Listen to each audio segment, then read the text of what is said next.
Mga kapuso, 6:22 na po ng umaga. Hetong sitwasyon sa ilang terminal ng bus sa EDSA Cubao. Yan po, tingnan natin.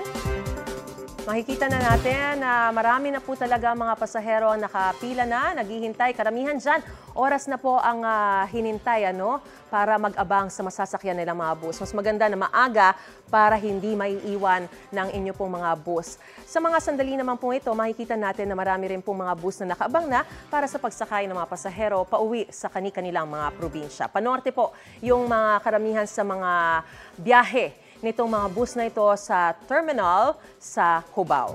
Sa Parañaque Integrated Terminal Exchange naman po tayo o PITX, yan nakikita po natin yung mga nagsisidaanan sa may X-ray machine. Diyan po yan sa may entrance ng PITX. Marami-rami na rin pong mga pasahero ang humahabol na makauwi sa kani-kanilang mga probinsya. Karamihan naman po ng mga biyahe rito ay pa-south.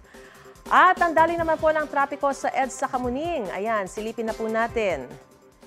Yung sa kaliwa, pamonumento, naku, marami na rin po, makapal na rin po yung volume ng mga sasakyan. Kahit nakaraniwan, sa mga oras na ito, mas kaunti yung mga bumabiyahe pa norte kumpara doon sa pa-south. Pero sa nakikita natin, magkabilang lanes, pa-north, papuntang monumento at pa-south, yung sa kanang bahagi na inyong mga screen, papunta naman po yan ng Pasay, sa Makati. Makikita natin, magkabilang lanes, makapal na po ang volume ng mga sasakyan, bagamat umuusad pa naman dahil nakikita natin yung mga ilaw na gumagalaw.